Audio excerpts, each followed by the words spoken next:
이번 시간에는 103페이지의 19절 개업공인중개사 등의 기본 윤리라는 제목의 내용을 검토하겠습니다. 이 법 제29조 1항에 보시면은 개업공인중개사 및 소속공인중개사는 중개보조는 빠졌죠.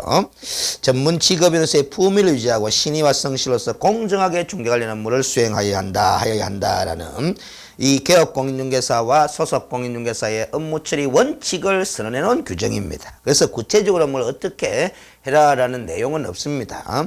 그래서 우리가 개업공인중개사나 소속공인중개사가 중개 업무를 처리할 때 준수해야 될 큰 업무 처리 원칙을 선언해 놓은 의미가 있다라는 거죠. 그래서 어떻게 보면은 이 규정 위반으로 인해서 어떤 책임을 개업공인중개사나 소속공인중개사에게 묻기 위한 근거로 활용하기보다는 이 결국 개업공인중개사나 소속공인중개사에게 중개 업무를 수행하는 과정에서 어떤 고의과실이 있었느냐 없었느냐, 중개행위에 과실이 있었느냐 없었느냐 이런 걸 판단하는 하나의 잣대로 삼을 수 있는 업무 처리 원칙 규정이다. 이런 정도의 의미밖에 없습니다.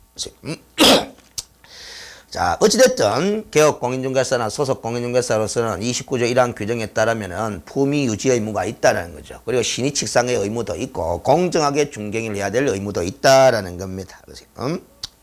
자, 그 다음에 29조 2항에는 104페이지에 비밀 준수 의무에 관한 규정도 두고 있습니다. 그래서 개업공인중개사 등은 이렇게 돼 있죠. 그래서 이 비밀 준수 의무의 주체는 중개업에 종사하는 사람들 모두 다가 포함이 됩니다. 그래서 개업공인중개사뿐만 아니라 등, 즉 소속공인중개사, 중개보존, 개업공인중개사인 법인의 사원 또는 임원에 해당하는 사람들도 이 법 및 다른 법률에 특별한 규정이 없는 한, 규정이 있는 경우를 제외하고는 그 직무상 알게 된 비밀을 누설해서는 아니 된다라는 비밀 준수 의무에 관한 규정을 두고 있습니다. 그리고 이 비밀 준수 의무는 개업공인중개사 등이 그 직을 떠난 경우에도 또한 같다라는 말은 업무를 그만둔 경우에도 계속 업무 수행상 알게 된 비밀은 유지해야 된다라는 겁니다.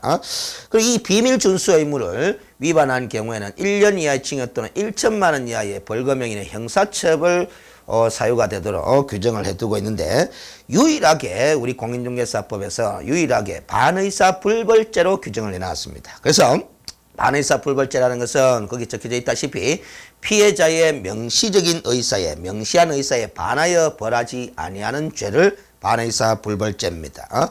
그 친고죄하고는 개념이 좀 다릅니다. 그 친고죄는 고소가 있어야만이 논할 수 있는 범죄를 친고죄라 그러는데 이 반의사 불벌죄는 피해자의 고소가 있느냐 없느냐와 관계없이 죄의 성립 여부를 논할 수는 있습니다. 그러나 피해자가 처벌하지 않겠다라는 의사표시를 명백히 하게 되면, 명시적으로 하게 되면은 그 뜻에 반해서 벌할 수는 없다라는 뜻입니다. 그게 반의사 불벌죄죠. 어떻게 보면 해제 조건부 범죄가 반의사 불벌죄다 이렇게 볼 수 있습니다. 근데 이 비밀 준수 의무는 제외되는 경우가 있다라는 거죠. 이 법 및 다른 법률에 특별한 규정이 있는 경우를 제외한다 해놨습니다. 그래서 가장 대표적으로 이 법, 즉 공인중개사법에 조금 전에 공부했던 중개대상물 확인 설명 의무가 개업공인중개사에게 있죠. 그래서 개업공인중개사나 소속공인중개사가 확인 설명 의무를 이행하는 차원에서 의뢰인의 비밀이 누설된 경우에는 법령상 규정되어 있는 의무를 이행하는 거죠. 그래서 비밀 준수 의무 위반이 되지는 않는다라는 겁니다. 우리가 이 형법적 어떤 범죄 성립 이론에 따르면은 이런 경우가 있죠. 정당행위라는 게 있습니다. 우리가 아무리 형법상 구성되어 있는 범죄의 구성 요건에 해당하는 행위를 하더라도 정당행위에 해당하게 되면 위법성이 탈락합니다. 그걸 정당행위를 그래서 위법성 조각사유다, 위법성 배제사유다 뭐 이렇게 이야기를 하는데 이 정당행위라는 것은 형법 20조에 따르면은 법령에 의한 행위, 법령의 업무로 인한 행위, 그리고 기타 사회생계에 입에되지 않는 행위는 다 정당 행위로서 벌하지 아니한다. 이렇게 규정해 두고 있거든요. 업무로 인한 행위다 말이지. 법령에 의한 행위다. 그래서 우리 공인중개사 법령상 개업 공인중개사나 소속 공인중개사나 확인 설명 업무를 이행해야 될 의무가 있도록 돼 있죠. 의무가 규정돼 있죠. 그 의무 이행 차원에서 확인 설명한 내용이 의뢰인이 비밀이었다 해가지고 비밀 준수 의무 위반이다. 이렇게 처벌할 수는 없다라는 겁니다. 정당 행위로서 벌할 수 없다는 그런 케이스를 제외된다라는 겁니다. 자, 그 다음에 105페이지에 보시면은 20절에 손해배상책임과 업무 보정 설정에 관한 규정인데요. 우리 공인중개사법 30조에 규정되어 있는 겁니다. 그래서 거기에도 그림을 그려놨지만은 우리 공인중개사법 30조를 보시면은 1항이 있고 2항이 있습니다. 그리고 3항, 4항, 5항이 있는데 이 3항, 4항, 5항은 다 업무 보정에 관한 겁니다. 업무 보정 설정에 관한 규정이라 그러죠. 1항과 2항이 손해배상 책임에 관한 규정이다라는 겁니다. 그러면 이 3항, 4항, 5항의 업무 보정 설정은 1항과 2항에 따라서 성립되는 손해배상 책임을 보장하기 위한 방법으로서 개업공인중개사는 뭘 설정하도록 하자? 업무 보정을 중개업무 개시 전까지 설정하도록 하자라는 규정입니다. 그래서 이 보정 설정은 또 1, 2항에 따른 손해배상 책임을 보장하기 위한 거예요.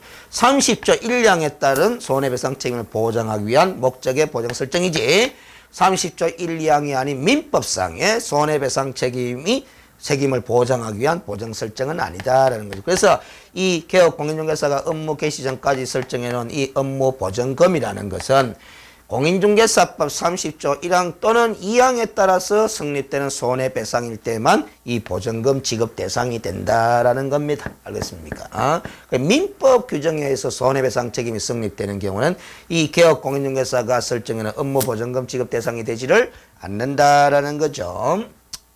자, 근데 이 1항에는 어떤 경우에 개업공인중개사가 손해배상 책임을 지도록 규정하고 있느냐 하면은 개업공인중개사가 중개 행위를 행함에 있어서 고의 또는 과실로 인하여 거래 당사자에게 재산상 손해를 발생케 한다면은 그 손해를 배상할 책임이 있다. 이렇게 규정해 두고 있습니다. 그리고 2항에는 개업공인중개사는 자신의 중개사무소를 다른 사람의 중개 행위의 장소로 제공함으로써 거래 당사자에게 재산상 손해를 발생한 경우에도 손해배상 책임을 묻고 있는 규정입니다. 그래서 결국 이 표를 보시면은 이 중개행위의 고의과실이 있어서 개업공인중개사가 부담하는 손해배상 책임은 소위 고의과실이 있어야 되니까 과실 책임이죠. 그런데 2항 중개사무소를 다른 사람의 중개행위 장소로 제공함으로써 개업공인중개사에게 인정되는 손해배상 책임은 고의과실 유무를 따지지 않습니다. 법 규정상. 따라서 무과실 책임의 성격이다. 이렇게 볼 수가 있는 겁니다. 그래서 표를 과실 책임과 무과실 책임 이렇게 규정을 해둔 거죠. 그런데 우리가 이 중개행위는 소속 공인중개사도 행할 수 있다라는 거죠. 그래서 소속 공인중개사의 중개행위에 고의과실이 있어서 거래 당사자에게 재산상 손해를 발생시킨 경우에는 우리 소위 15조 2항에 보면은 소위 간주 규정이라는 게 있죠. 그래서 소속 공인중개사나 중개보존의 업무상 행위는 그를 고용한 개업공인중개사의 행위로 본다라는 간주 규정에 의해서 소속 공인중개사의 중개행위에 고의과실이 있어서 발생한 재산상 손해 책임도 개업공인중개사가 연대해서 손해배상 책임을 지게 되어 있습니다. 그래서 간주 규정에 따라 개업공인중개사가 연대해서 손해배상 책임을 지는 거는 그 개업공인중개사 입장에서는 무과실 책임이 되는 거죠. 무과실 책임. 그래서 우리가 그 공인중개사 법령 전반적으로 검토를 해보면은 개업공인중개사의 손해배상 책임은 그게 과실 책임을 지는 경우가 있고 무과실 책임을 지는 경우가 있는데 무과실 책임을 지는 경우는 두 가지다라는 거죠. 간주 규정에 따라서 연대해서 손해배상 책임을 지는 경우와 사무소 제공에 따른 손해배상 책임을 지는 경우가 무과실 책임 이렇게 돼 있는 겁니다. 자, 그래서 그 손해배상 책임의 성립 요건을 구체적으로 살펴보시면은 양갈로 1번에 개업공인중개사가 그 옆에 각주 131번이 붙은 거는 법전에는 개업공인중개사라고 개업공인중개사만이 표현되어 있지만은 이 소속공인중개사나 중개보존 즉 등에 해당하는 사람도 포함되는 것으로 봐야 된다 이 말이지. 왜냐하면은 간주규정상. 그래서 사용인, 고용인의 업무상 행위는 그를 고용한 개업공인중개사 행위로 본다라는 이 간주규정상, 이 30조 1항에서 말하는 개업공인중개사라는 글자는 등도 포함하는 의미로 해석하는 것이 맞다라는 표현이고, 그래서 중개행위를 하면서 고의 또는 과실이 있거나 아니면 자신의 중개사무소를 다른 사람의 중개행위 장소로 채용하는 이런 귀책 사유가 존재해야 된다라는 거죠. 이 귀책 사유가 존재하지 않았는데도 불구하고 당사자에게 재산상 손해가 발생했다라면은 귀책 사유를 제공한 사람이 없기 때문에 책임 물을 사람도 없습니다. 그래서 책임이 성립되기 위해서는 일단 그 손해를 발생시킨 원인된 행위가 있어야 되겠고, 그 원인된 행위로부터 거래 당사자에게 재산상 손해가 는 결과가 발생돼야 되겠고, 그 결과와 원인 행위 사이에 인과관계까지 인정될 때 손해배상 책임이 성립되는 거죠. 그래서 우리가 손해배상 책임의 성립 요건은 세 가지로 이렇게 나누어서 정리를 하시면 됩니다. 근데 문제는 이 원인행위 귀책 사유에 중개행위에 고의과실이 있어야 된다는 거죠. 그러면 손해배상 책임을 묻기 위해서는 이런 귀책 사유가 존재하느냐 안 하느냐를 따져봐야 되는데, 그렇죠? 그러면 그 고의과실이 중개행위에 있어야 된다는 말이지. 그러면 중개행위냐 아니냐가 30조 1항에 따른 손해배상 책임이 성립되느냐 안 되느냐 영향을 미치는 거죠. 그런데 이 중개행위냐 아니냐가 상당히 중요합니다. 만약에 중개행위가 아닌 행위에 고의과실이 있어서 거래 당사자의 재산상 손해가 발생했다면 30조 1항에 따라 손해배상 책임을 물을 수는 없고 민법 규정에 따라 손해배상 책임이 성립될 수밖에 없다는 거죠. 그러면 민법에 따라 손해배상 책임이 성립되면 이 개업공인중개사가 업무 개시 전까지 설정하는 업무 보전금 지급 대상이 되지 않는다 그랬습니다. 그래서 보전금 지급 대상이 되는 손해배상 책임이냐 아니냐 여부는 결국 중개행위냐 아니냐 여부에 상당히 달려있다라는 거죠. 그래서 우리 대부분 판례는 그 중개행위 여부에 대해서는 행위자인 개업공인중개사의 주관적 의사를 기준으로 결정할 문제가 아니라 개업공인중개사가 행한 행위를 객관적으로 보아 사회통념상 거래의 알선 중개를 위한 행위라고 인정되는지 여부에 따라서 결정해야 한다. 이렇게 중개행위에 해당 여부를 판단하는 기준을 전제를 하면서 106페이지를 보시면은 결국 이런 객관적으로 사회통념기에 따라서 중개행위 해당 여부를 판단하게 되면은 이 30조 1항에서 규정하고 있는 중개행위의 범위는 반드시 저 2조 1호에서 내리고 있는 용어 정의에서 말하는 중개행위, 용어 정의에서 말하는 중개에 속하는 것만 해당되는 것으로 좁게 해석할 이유는 없다. 이런 판례도 있습니다. 그러면 용어 정의에서 말하는 중개행위라는 것은 아까도 이야기했다시피, 전 시간에도 이야기했다시피 거래 당사자 간의 거래계약 체결에 관한 의사표시에 합치만 있게 되면은 그 용어 정의에 속하는 중개는 완성이 되는 겁니다. 중개는 끝나버리는 거죠. 그러면 거래계약서 작성행위라든가 그 이후에 중도금 지급, 잔금 지급에 개업 공인중개사가 관여하는 행위들은 전혀 중개행위가 아니게 됩니다. 중개행위는 이미 거래계약 체결에 관한 의사표시 합치가 이루어짐으로써 완성이 됐기 때문에 중개 업무라고 볼 수가 없는 거죠. 근데 그 중도금 지급이다 잔금 지급 과정에 관여하는 그 개업 공인중개사의 행위도 손해배상 책임을 지는 요 중개행위의 범위는 포함될 수도 있지 않느냐라는 겁니다.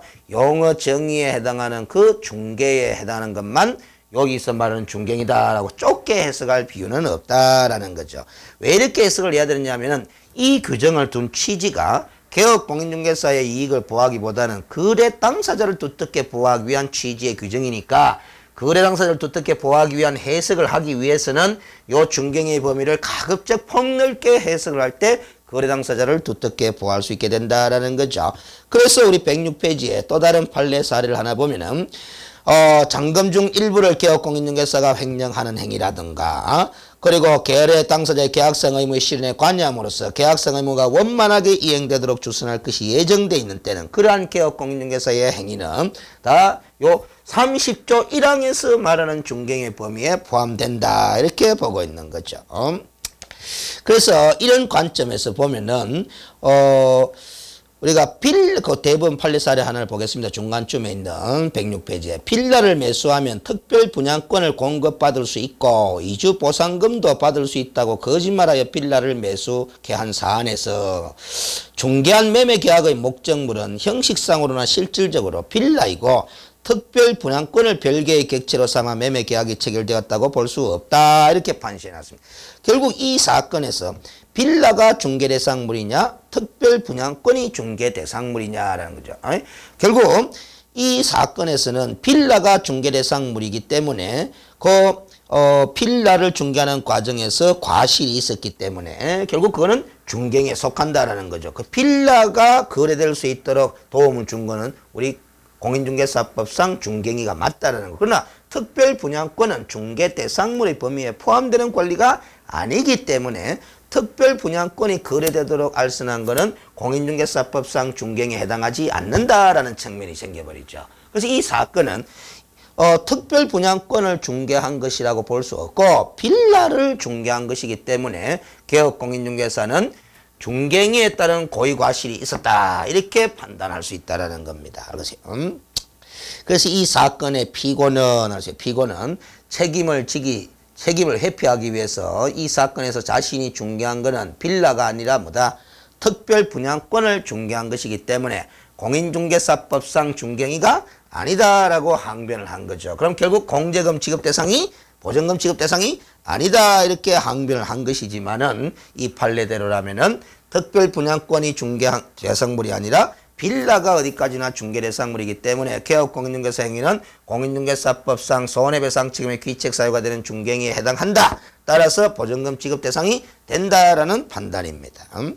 자, 그리고 그 밑에 마지막에 나와 있는 판례는 자격증이나 등록증을 대여받아 중개사무소를 운영하던 사람이 오피스텔을 임차하기 위해서 사무소를 방문한 자를 상대로 자신이 오피스텔을 소유하고 있는 것처럼 가정해서 직접 거래 당사자로서 임대차 계약을 체결한 사안입니다. 그러면 직접 거래 당사자로서 임대차 계약을 체결한 것은 알선 중개를 했다고 볼 수는 없죠. 임대차 계약이라는 거래 행위를 한 거지. 그래서 거래 계약을 체결한 행위와 중개행위를 하는 것은 별개죠. 그래서 이 사안은 중개행위에 해당한다고 볼 수가 없다는 설사 이렇게 직접 거래 당사자로서 임대차 계약을 체결하면서 임대차 계약서에 개업공인중개사란에 자격증과 등록증을 대여받은 A의 중개사무소의 명칭이 기재되고 또 공인중개사 명의로 작성된 확인설명서까지 교보되었다고는 하지만은 어디까지나 이 증을 대여받아 중개사무소를 운영하는 이 사람이 직접 거래 당사자로서 임대차 거래를 행했을 뿐이지 중개행위를 한 것은 아니다라는 겁니다. 그래서 이 임차인에게 손해를 발생시켰다고 하더라도 그거는 이 30조 1항에 따른 중개행위가 아니기 때문에 임대차이기 때문에 이 공인중개사법에 따른 손해배상 책임이 성립되는 것이 아니라 민법에 따른 민법의 불법행위에 기한 손해배상 책임이 성립되는 것이고 따라서 공인중개사법상 개업공인중개사가 설정하는 보전금 지급 대상이 되지 않는다라는 판례 사례입니다. 자, 그리고 107페이지의 판례들은 이 손해배상 책임 사건과 관련해서 개업공인중개사의 중개행위에 과실이 있었느냐 없었느냐를 판단한 다양한 사례들입니다. 그래서 이 과실을 인정한 판례 사례들을 쭉 점검을 해둘 필요가 있습니다. 특히 이 3번 판례는 우리 공인중개사 법령을 공부한 기준에 딱 적합하게 판결문의 문장을 써놨습니다. 한번 복습도 될 겸 한번 읽어보도록 하겠습니다. 개업공인중개사는 다가구 주택 일부에 관한 다가구주택 중개대상물 맞죠? 일부에 관한 임대차 계약은 중개대상이 되는 거래행위죠. 임차 의뢰인이 임대차 계약이 종료된 후에 임대차 보전금을 제대로 반환받을 수 있는지 판단하는 데 필요한 다가구 주택의 권리관계 등에 관한 자료를 개업공인중개사로서는 확인해서 설명을 해야 하므로 임차 의뢰인에게 부동산 등기부상에 표시된 중개대상물의 권리관계 등을 확인 설명하는 데 그쳐서는 아니 되고 등기되지 않은 권리관계까지도 설명을 해야 된다는 거죠. 그래서 임대인에게 다가구 주택 내에 이미 거주해서 살고 있는 다른 임차인의 임대차 계약 내역 중에 개인정보에 관한 부분을 빼고 임대차 보전금, 임대차 시기와 종기 등에 관한 부분의 자료를 요구하여 이건 이제 결국 실제 권리관계에 관해서 자료를 요구해서 이를 확인한 다음 임차인에게 설명하고 자료까지 제시해야 된다라는 겁니다. 확인 설명 의무 공부할 때 했죠. 우리가 개업공인중개사 세부 확인사항란에 기재하는 것들은 우리가 상태에 관한 사항뿐만 아니라 실제 권리관계 미공시 물건의 소유에 관한 사항도 개업공인중개사 세부 확인 사항인데, 그래서 개업공인중개사로서는 권리관계를 확인해서 설명할 때 등기된 권리관계만 확인 설명하는데 그쳐서는 아니 되고, 등기되지 않은 권리관계까지도 선량한 관리자의 주임에 따라서 확인 설명을 해야 되는데, 그 등기되지 않은 권리관계는 공부를 통해서 확인할 수 없겠죠. 그러면 현장 답사를 통해서 확인하되 필요에 따라서 매도 임대인에게 자료 제출을 요구해서 확인해서 설명할 수밖에 없다라는 겁니다. 그래서 공인중개사법 시행규칙 16조에서 정한 서식, 즉 확인설명서 서식에 중개목적물에 대한 실제 권리관계 또는 공시되지 않은 물건의 권리사항란에 그 내용을, 즉 임대차 보증금은 얼마고 임대차 시기와 종기는 얼마고 이런 걸 자료를 요구하여 확인한 사항을 그 란에 기재를 하고 교부해야 될 의무가 있다라는 거죠. 만일 임대인이 다른 세입자 임대차 보증금, 임대차 시기와 종기 등에 관한 자료 요구에 의뢰인이 자료 제출 요구를 받고도 불응한 경우에는 그 불응한 사실을 또 확인 설명서 서식에 기재하는 부분이 있습니다. 거기에 기재까지 해야 될 의무가 있다라는 거죠. 이런 확인 설명서 서식의 작성 요령이나 방법에 대해서는 실무편에 가서 다시 다루겠습니다. 또한 개업공인중개사가 다주택 일부에 관한 임대인과 임차인 간의 임대차 계약을 중개하면서 임차인에게 부동산 등기부에 기재된 건재당권의 채권 최고액을 고지하고 임대차 계약서의 특약사항에 이를 기재하였으나 다가구 주택에 거주하던 다른 임차인, 즉 등기되지 않은 임차인이 있겠죠. 임대차 보증금 액수, 임대차 계약 시기와 종기 등에 관한 사항을 확인하여 설명하지 않았고 근거 자료도 제시하지 않았으며, 그리고 확인 설명서의 실제 권리관계란에도 기재하지도 않았다. 그 말은 우리 법령의 의무 기준을 위반한 거죠. 개업공인. 그 후에 이 사건에서 다가구주택에 관하여 게시된 경매 절차에서 다가구주택의 다른 소액 임차인 등은 배당을 잘 받아갔으나 이 사건의 당사자인 원고인 임차인은 이들보다 후순위에 있어서 임대차 보증금 반환 채권을 제대로 배당받지 못하였고 임대인에게도 임대차 보증금을 반환받지 못하는 손해를 입히게 만들었다라는 거죠. 이게 이제 개업공인중개사 확인 설명 의무에 고의든 과실이든 잘못이 있었다라는 거죠. 이런 경우에는 공인중개사법 제30조 1항에 따라서 개업공인중개사 및 개업공인중개사와 공제계약을 체결한 한국공인중개사협회 보증기관이죠. 연대해서 손해배상 책임이 있다 이래 됩니다. 그래서 이 사건의 피해자인 원고의 재산상 손해 부분은 개업공인중개사와 그리고 개업공인중개사와 공제계약을 체결한 공제기관인 한국공인중개사협회가 연대해서 손해배상 책임을 이행해라라는 판단입니다. 그래서 결국 이 판례를 쭉 읽어봤지만은 우리가 확인 설명 의무의 법 규정을 그대로 따라가는 문장입니다. 그래서 개업공인중개사로서는 다가구 주택의 임대차 계약을 알선하는 상황에서는 등기된 권리관계뿐만 아니라 등기되지 않은 다른 임차권자들이 존재하는지 안 하는지 여부를 임대 의뢰인에게 자료 제출을 요구해서 확인해가 임차 의뢰인에게 설명을 해줄 주의 의무가 있다라는 거죠. 근데 그런 의무들을 다 이행하지 않았다라는 겁니다. 그럼으로써 임차 의뢰인이 보증금을 반환받지 못하게 되는 그런 손해를 입게 되었다라는 겁니다. 만약에 개업공인중개사가 등기되지 않은 다른 임차인들의 권리관계까지 성실하게 설명을 해줬다라면은 임차인으로서는 임대차 계약을 체결하지 않았거나 그리고 임차인 스스로가 그 보증금 반환 채권을 실현하는 걸 다 스스로 책임을 지겠다라는 감수의 의사가 있다고 보여지니까 개업공인중개사에게 책임을 물을 수 없겠지만 이 개업공인중개사가 확인 설명 의무를 제대로 수행하지 않은 잘못이 있다라는 거죠. 자, 그리고 108페이지에 보면은 이 개업공인중개사의 공인중개사법에 따른 손해배상 책임은 중개인의 고의과실이 있는 경우도 책임을 묻지만은 무과실 책임으로서 자신의 중개사무소를 다른 사람의 중개기 장소로 제공함으로써 발생된 재산상 손해에 대해서도 배상 책임을 인정한다라는 겁니다. 그리고 양갈로 2번에 보면은 거래 당사자에게 정신적 손해가 발생한 부분에 대해서는 명시적인 규정을 두고 있지 않습니다. 그래서 재산상 손해에 대해서만 공인중개사법상 책임이 성립되고 정신적 손해에 대해서는 배상 책임이 없는 것이 아니라 민법에 따른 손해배상 책임 여부를 별도로 또 따져볼 문제다라는 겁니다. 자, 자, 그리고 양갈로 3번에 그 개업 공인중개사의 원인 행위와 즉 귀책 사유와 거래 당사자가 입은 재산상 손해 사이에 인과관계가 존재해야 된다라는 거죠. 그래서 원인과 결과 사이에 상당한 범위 내에서 인과 관련성이 인정이 될 때 결국 원인 행위를 제공한 개업 공인중개사에게 손해배상 책임을 물을 수 있다라는 겁니다.